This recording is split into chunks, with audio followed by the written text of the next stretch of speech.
Bienvenue à votre émission Cophos-Idées. Nous continuons l'étude du livre de Jacques et en ce jour, nous sommes au chapitre 5 et nous verrons les versets 13 à 20. Après la patience, Jacques nous fait la joie de comprendre que la prière, c'est quelque chose d'indispensable. Mais la prière est-elle toujours exaucée? Et nous allons en discuter avec Saïda et Florine nous fera la prière. Notre Père, notre Dieu, merci pour l'échange que tu nous accordes en ce jour. Permets que nous puissions être guidés par ton Esprit Saint afin que nous puissions aussi délivrer ton message et que nos jeunes puissent comprendre l'importance de la prière et de la communion. Dans le nom de Jésus et pour ta gloire, Amen.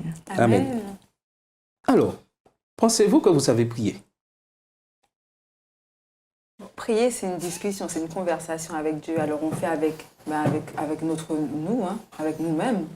On fait avec ce qu'on a en fait. Il ne s'agit pas de faire de grandes phrases, mais Dieu comprend. Donc prier, pour moi, c'est une discussion. Donc je ne vais pas avoir la prétention de dire que je sais prier, mais je sais discuter avec mon Dieu. Alors, Florine. Alors, si je reprends la définition de Saïda, oui, je sais prier. Ça, je pense que Dieu s'en est bien rendu compte, parce que limite, je suis harcelante parfois, je devrais l'être tout le temps, mais par contre, si effectivement on s'en tient à certaines définitions ou comment on nous inculque la prière, on peut se dire « Ouh là là, je ne sais pas prier ». Et du coup, ça peut nous scléroser et se dire « Je ne vais pas prier ». Surtout quand comme on a fait juste à l'instant, où on prie ensemble, on peut se figer en se disant « non, moi je ne sais pas tout à fait prier ». Et comme le disait justement Saïda, parce qu'on nous dit oui, avec de grandes formules, de très belles phrases. Et puis en fait, on se rend compte que ce n'est pas tout à fait ça. C'est juste parler avec son Dieu, avec ses mots, avec sincérité surtout. Et puis, on sait prier à ce moment-là. Oui, c'est vrai que je regarde tout petit, on veut apprendre nos enfants à prier, on les apprend, oui, béni maman, béni papa, etc., etc. Et puis ça s'arrête là. Alors que la prière, c'est un échange, comme disait Saïda, avec notre Dieu. De la même manière qu'on parle avec nos parents, de la même manière, on devrait parler avec Dieu. Et des fois, je dirais ces explications dès le départ, on veut apprendre à l'enfant à dire les bons mots, mais des fois, il faut savoir, lorsqu'on prie, ça devrait être une expression qui vient fond de soi, ton désir. Et l'apôtre Jacques le dit très bien au chapitre 5 et versets 13 et 14, il dit « Quelqu'un parmi vous est-il dans la souffrance? Qu'il prie. » Ça veut dire que dès que je suis en difficulté, je prie. Quelqu'un est-il dans la joie? Qu'il chante des cantiques, qu'il prie, qu'il loue l'Éternel. Verset 14, quelqu'un parmi vous est-il malade? Qu'il appelle les anciens de l'Église et que les anciens prient pour lui en loignant d'huile au nom du Seigneur. La prière de la foi sauvera le malade et le Seigneur le relèvera. Et s'il a commis des péchés, il lui sera pardonné. Lorsque je lis ce texte-là, je me dis que si la prière n'est pas exaucée, c'est qu'il y a un problème. C'est qu'on demande mal. Oui, qu'on demande mal. Mais est-ce que c'est ce que l'apôtre Jacques veut dire là? Non, l'apôtre Jacques, à ce moment-là, il veut nous dire de prier en tout temps. Et c'est vrai que la phrase, au verset 14, c'est que quelqu'un parmi vous est-il malade? Que les anciens prient pour lui. Et souvent, en fait, on a du mal à demander aux autres de prier pour nous. On veut garder pour soi nos difficultés, nos problèmes et se dire, l'autre verra que ça va pas, l'autre verra à travers mon visage, mon expression que je me sens pas bien. Mais on n'ose pas dire, tu sais, je vis des moments difficiles, je peux pas rentrer dans les détails, mais prie pour moi. Et en fait, c'est vraiment encourageant, c'est vraiment une communion, c'est vraiment se sentir vraiment. On dit souvent, nous sommes une famille, on a une famille de sang et on a une famille spirituelle. Et quand demander à l'autre de prier, c'est pas que je ne me décharge en fait, mais c'est montrer que je te soutiens, tu me soutiens et on va avancer, on va communier ensemble. Donc je pense que ce verset-là en fait, il est important, il est essentiel. Bon, tous les versets sont essentiels dans le livre de Jacques, mais celui-là en particulier, je trouve qu'il est important. Je te rejoins Saïda parce qu'effectivement le verset, en ce qui me concerne, fait appel à l'humilité. Quand on prie, on devient humble. Et quand on fait appel, on demande de l'aide parce qu'on est souffrant et qu'on demande de l'aide, on fait preuve aussi d'humilité, on ose aller vers l'autre et lui dire « j'ai besoin d'aide ». qui n'est pas toujours facile et qu'on ne fait pas forcément tous et en tout temps. Tout à fait. Et lorsqu'on regarde, on peut séparer ça environ en 6 parties de ce que l'apôtre Jacques nous dit là. Il nous dit que quand on souffre, il faut prier. Personnellement, quand je souffre, c'est pas la première chose à laquelle je pense, hein. Même si je souhaite être guéri. Est-ce que c'est quelque chose de facile? Non. Non. Je le dis rapidement, mais parce que c'est vraiment comme ça que je le ressens. C'est pas facile de prier quand on souffre, parce qu'en réalité, on est focalisé sur soi, sur sa douleur, sur ses souffrances. Et donc, de déplacer un petit peu, de prendre un peu de hauteur et de se dire « je vais prier », c'est compliqué. Et puis après, il y a aussi un petit peu le caractère. Il y a certaines personnes, quand elles sont dans une souffrance, eh bien, elles se renferment. Alors, si on devait en plus aller leur dire « il faut prier quand tu souffres », eh bien, c'est un effort de plus et c'est pas un automatisme. Donc, c'est vraiment pas simple de prier quand on souffre. Parce que finalement, on est tellement égocentrique que notre petit monde s'effondre, mais qu'on ne voit pas que juste au-dessus, juste là, il y a quelqu'un qui en réalité gère. Et on oublie ça très vite et trop souvent.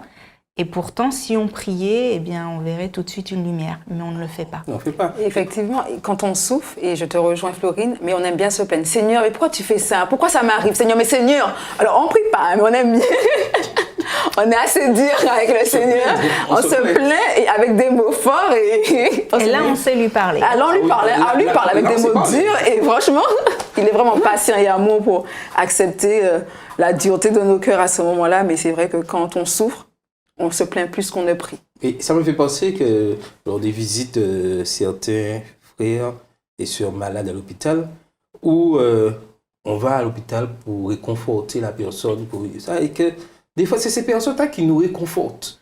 Malgré ceux qui sont couchés sur l'hôpital. Tout à fait. Là, et ils réconfortent, non, moi je tiens, et toi mon frère, comme là. Ah non, moi je veux que, même si je suis couché la malade, je sais que le Seigneur est avec moi. Et je pense que dans la souffrance, c'est cette démarche-là que nous devons avoir. C'est-à-dire que faire confiance à Dieu, prier pour qu'il nous guérisse. Mais le principal, et c'est pour ça que je pense que l'apôtre Jacques dit qu'il est important que nous soyons pardonnés de nos péchés.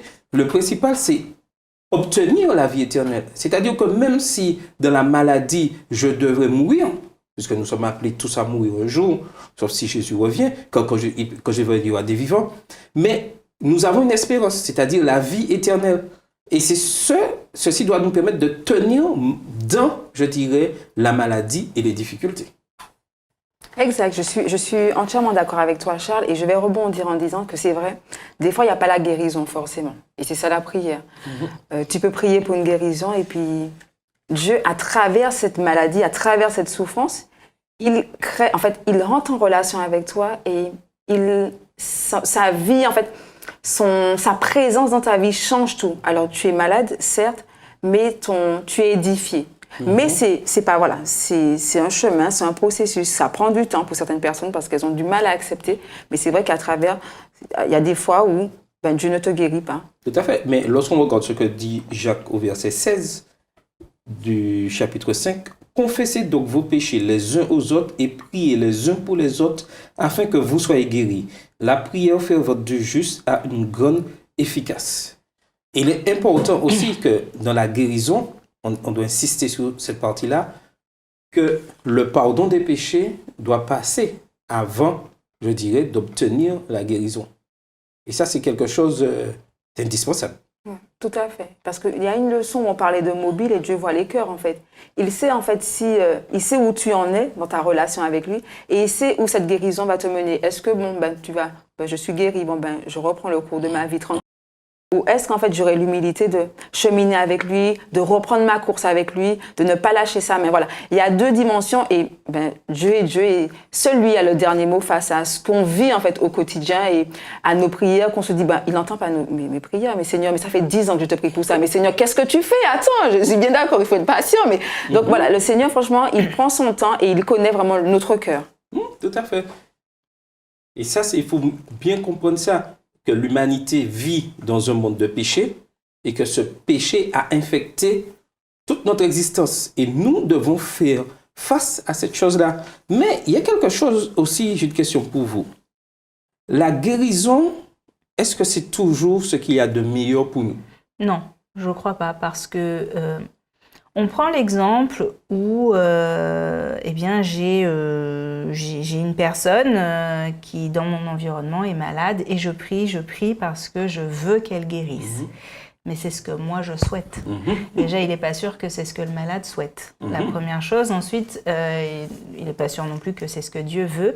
Et parfois, eh bien, une fois de plus, on revient à nous. On se recentre sur nous au lieu de se décentrer, de se focaliser sur ce que Dieu veut et sur sa volonté. Et parfois, Dieu ne guérit pas parce que peut-être que s'il guérissait cette personne, et c'est ce que tu disais juste avant Saïda, eh bien peut-être que la personne finalement reprendrait sa vie d'avant, oublierait ce que Dieu a fait et l'éloignerait même de Dieu. Et ce serait donc beaucoup plus dangereux pour elle de guérir que finalement, que de ne pas avoir cette guérison, mais d'avoir la vie éternelle, que de guérir et de ne pas avoir la vie éternelle. Donc on ne comprend pas toujours, surtout quand c'est quelqu'un de proche et qui est dans une situation critique et qu'on veut que la personne guérisse, on ne comprend pas toujours ce que Dieu fait et pourquoi cette personne finalement n'a pas été guérie. Mais quand on analyse un petit peu ce qui se passe, on se dit que finalement c'est peut-être la meilleure des solutions et Dieu seul sait pourquoi. Tout à fait, Dieu seul sait pourquoi. Et nous avons l'exemple multiple. Et Madame Ellen G. White dit dans l'un de ses écrits, elle écrit comment sa propre vie a été assaillie par la maladie et comment Dieu s'en est servi pour la garder près de lui. Et elle ajoute encore, parfois la maladie résulte d'habitudes et de choix néfastes. Dieu juge à propos de ne pas interférer avec les conséquences naturelles de peur que cette personne se soit encouragée dans une direction aussi néfaste. D'autres fois, la maladie rapproche l'individu de Dieu. Il y a multiples exemples. Et nous avons un roi dans la Bible où Dieu avait décidé qu'il devait mourir. Il refusa. Il supplia Dieu de pouvoir obtenir une prolongation, entre guillemets, de sa vie. Et cette prolongation fut désastreuse jusqu'à aller perdre son salut. Donc, des fois, Dieu sait mieux que nous-mêmes quand, des fois, la maladie, pourquoi nous sommes malades. Et nous devons accepter cela. C'est pas facile. C'est pas facile, c'est compliqué. Quand on est en pleine jeunesse, en plein de... Là, quand je regarde des hommes en pleine santé et qui attrapent un cancer foudroyant et en 3 mois... c'est fini. Et dans cette souffrance-là, on doit apprendre à faire confiance à Dieu, à dire oui, il sait, puisque nous avons une espérance. Surtout qu'on le disait à la leçon d'avant, quand il s'agit de mourir, on est beaucoup plus patient. Alors, on n'est pas pressé. Non, on n'est pas du tout pressé. Donc, si là, demain, Dieu nous dit, bon, on va s'arrêter là parce que, ouais, l'acceptation, mais même la compréhension, je pense que c'est très compliqué. En tant qu'être humain, c'est très, très compliqué. Et je me dis que ça demande une sagesse énorme de se dire, d'accord, j'accepte parce que je sais que tu m'offres la vie éternelle. En fait, je pense qu'il y a plusieurs étapes. En fait, c'est comme le deuil. Le deuil, il y a différentes étapes. C'est-à-dire accepter le fait que je sois malade ou que j'ai un cancer. Comprendre pourquoi ça m'arrive à moi, parce que je mange bien, je fais du sport, je mange bio, voilà, je prie, j'ai un poste à l'église, voilà, tout va bien, Seigneur, je te prie. Et pourquoi ça m'arrive à moi alors que les autres, en fait, à ce moment-là, on va se comparer aux autres. Il y a cette première étape-là. Ensuite, il y a une deuxième étape d'en vouloir à tout le monde, à la terre entière, à Dieu, pour ne pas, voilà. Et après, ensuite, l'acceptation. Mais je pense qu'on passe par différentes phases. Ça prend du temps. C'est pas facile, mais Dieu pourvoit et Dieu est là. C'est-à-dire, tout à fait, il faut faire confiance à Dieu dans la prière. Je demande, mais ça ne veut pas dire que ma demande sera exaucée. Oui, c'est-à-dire que Dieu n'est pas un distributeur de bénédictions automatiques. Donc, ça. Il entend. C'est vrai, il entend. Mais il y a un autre aspect dans le verset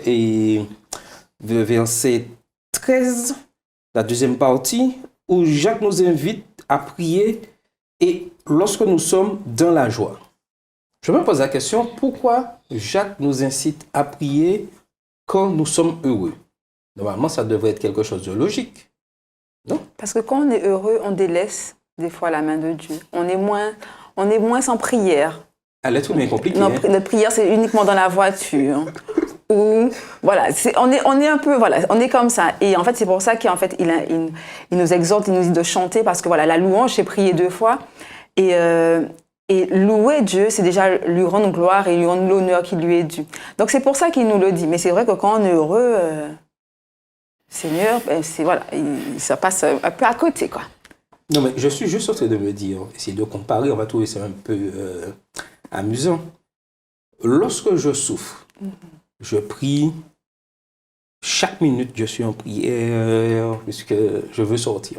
Est-ce que ça veut dire que lorsque je suis heureux, chaque minute, je dois être dans la louange, dans la prière? Et pourquoi pas? Puisque finalement, ce qu'on comprend, c'est que c'est de prier en tout temps, en toute occasion. Est-ce qu'il devrait y avoir juste une occasion particulière où, bon, aujourd'hui, je décide de parler à Dieu, demain, je le mets au placard, on verra ça plus tard. Et on arrive au sabbat, je vais peut-être finalement aller lui reparler un petit peu. C'est pas ce qu'on fait, en tant que parent, c'est pas ce qu'on fait avec ses propres enfants, même si des fois on en a assez, et que l'enfant il crie, on le met pas au placard, on l'enferme pas pendant 24 heures et on se dit tiens, je le récupère au passage. On ne le fait pas, on s'oblige à faire certaines choses parce qu'on a des responsabilités, parce qu'on est parent. Eh bien, je crois qu'en tant que chrétien, on a aussi des obligations, des responsabilités et on devrait, même si le terme est, j'aime pas trop les obligations, etc., mais là, je me dis que oui, on devrait s'obliger à entretenir cette relation avec Dieu, à lui parler et en toute occasion. Oui, si je suis heureuse aujourd'hui parce qu'il y a ça à 8 heures, parce qu'il y a ça à 9 heures, parce qu'il y a ça à midi et merci Seigneur. Et on peut continuer. Prier, ça ne veut pas dire que c'est pendant des heures, mais merci Seigneur. On s'adresse à lui. Et ça peut être toute la journée, si c'est une super journée, si c'est la journée la plus mémorable de l'année 2022 à ce jour. Et pourquoi pas? Alors, la question qui me vient, surtout lorsque on entre à l'église, on entre dans ce cheminement, on nous apprend à prier et on nous dit qu'il y a une position à genoux, prier. Alors, lorsque Jacques dit prier tout le temps, en tout temps, mauvais ou bon moment, est-ce que c'est à genoux obligatoirement que je dois me mettre pour que cette prière puisse monter à Dieu? Non, moi je ne pense pas. Alors après, sans rentrer dans les détails des positions pour prier, on l'a dit au départ, prier c'est juste parler, discuter.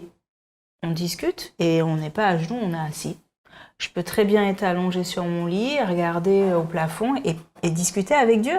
Je peux être assise dans ma voiture où j'attends un rendez-vous et parler avec Dieu. Je peux m'arrêter sur le bas-côté parce qu'à un moment j'ai une question, un doute et parler avec Dieu. Je peux faire des courses, être dans une file d'attente et parler avec Dieu. Personne ne le sait, mais Dieu le sait, c'est avec lui que je discute. C'est notre relation. Je crois aussi que la communion, elle est là. C'est-à-dire que il faut peut-être qu'on oublie un peu tous ces protocoles. On rentre dans une prière et c'est ce que tu disais. Quand on est petit, on va donner des mots-clés, des phrases-clés et aussi des attitudes. Et je prends mon exemple, mais mon papa, le matin, il prie, il est à genoux. Et mon réflexe, quand j'étais toute petite, je me glissais sous son bras et je priais à genoux. Alors, je comprenais pas tout, donc la seule chose que je faisais, c'est « Amen ». Quand je savais qu'il allait dire « Amen ». Mais en fait, on est dans des automatismes. Alors, j'ai pas évolué comme ça, Dieu merci, mais on se rend compte que beaucoup de personnes, finalement, sont dans des automatismes et ne prient pas, ne discutent pas. Et je crois que non, on n'est pas obligé d'être forcément à genoux pour pouvoir discuter avec Dieu. Sinon, ça voudrait dire que quelque part, dans toutes les autres positions, il est inaccessible. Et c'est pas du tout le cas. C'est au contraire, la Bible nous le dit systématiquement, on a un Dieu qui est accessible. C'est vous qui ne voulez pas. C'est 24 heures sur 24, toute l'année. Alors, que penser des personnes, puisque Jacques le dit, qu'il dit il faut faire appel aux anciens. Est-ce que la prière des anciens ou, entre guillemets, des spécialistes de la prière est plus efficace, entre guillemets, que ma prière? Non, elle est pas moins efficace ou plus efficace. Il y a un verset qui dit que là où 2 ou 3 sont assemblés en mon nom, je suis au milieu d'eux. Et la puissance de la prière, c'est pouvoir prier ensemble.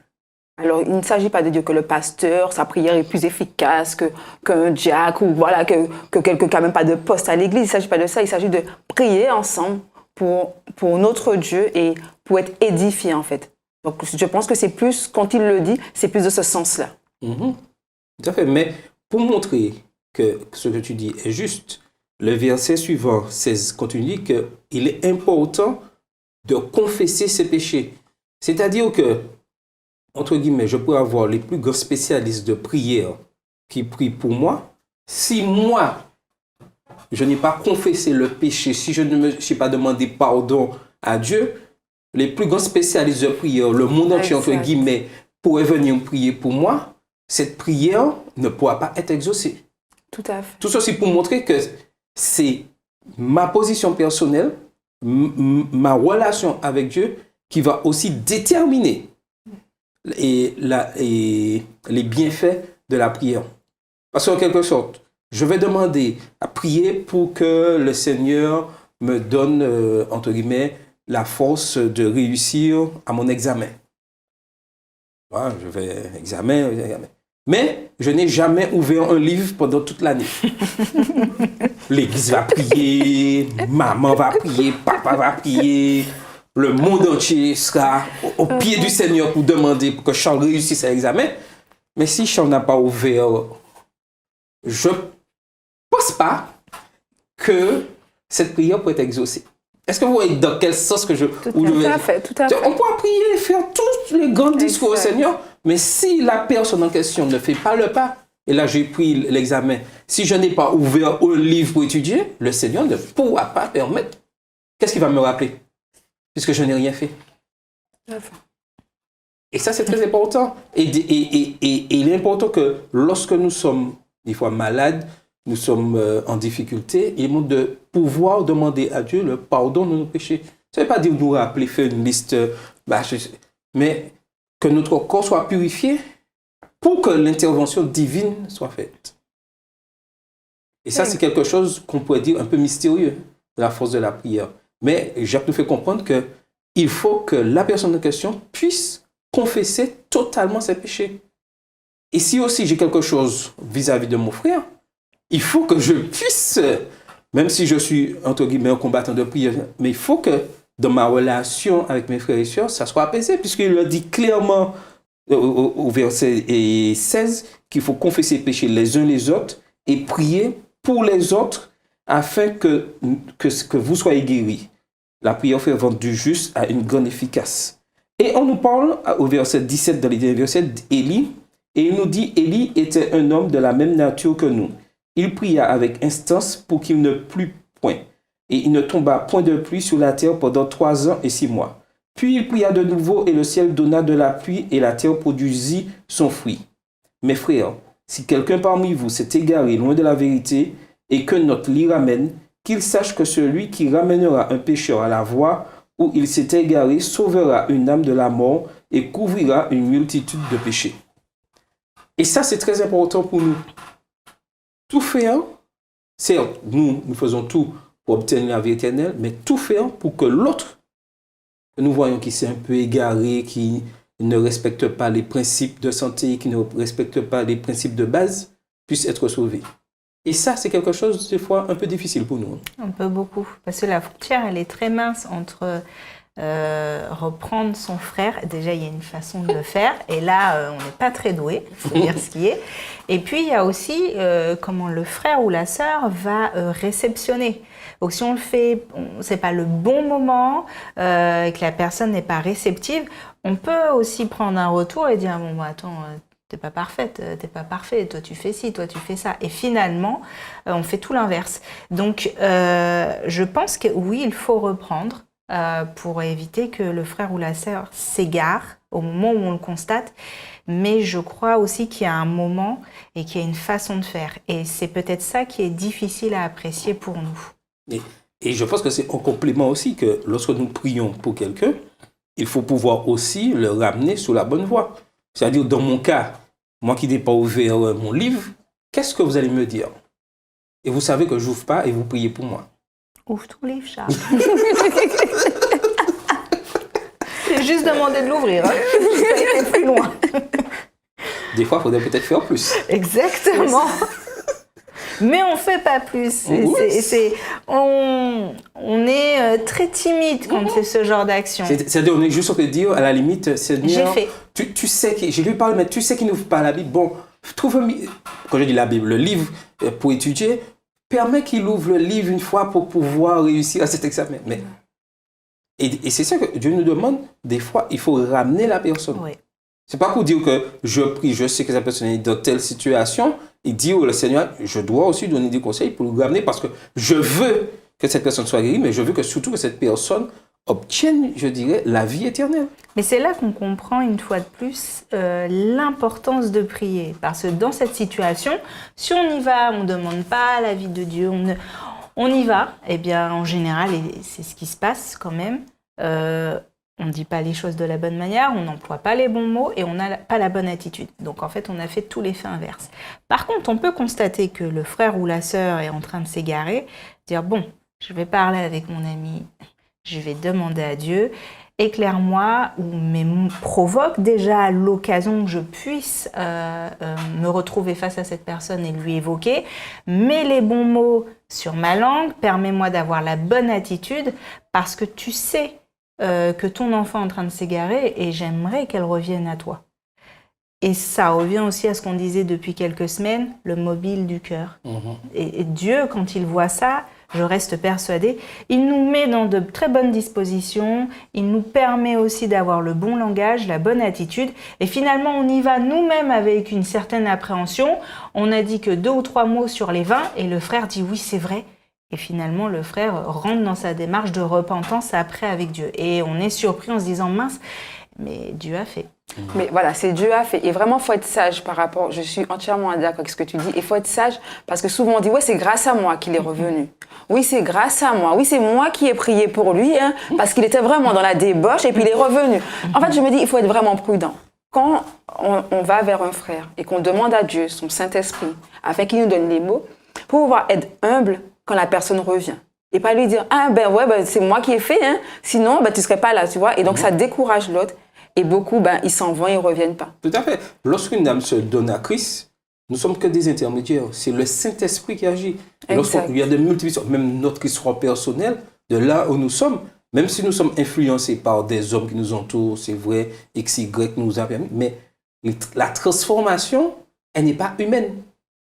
Ce n'est pas humainement que nous arrivons. C'est avec l'aide du Saint-Esprit qu'il y a cette transformation. Et c'est là l'importance que nous devons être constamment en communion avec Dieu.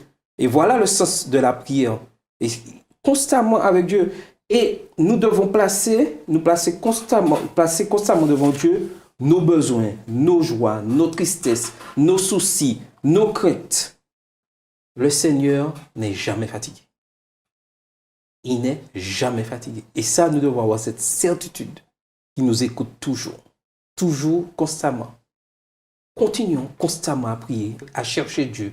Il ne nous abandonnera jamais. J'ai cette certitude. Et vous, c'était votre émission Coffres Idées.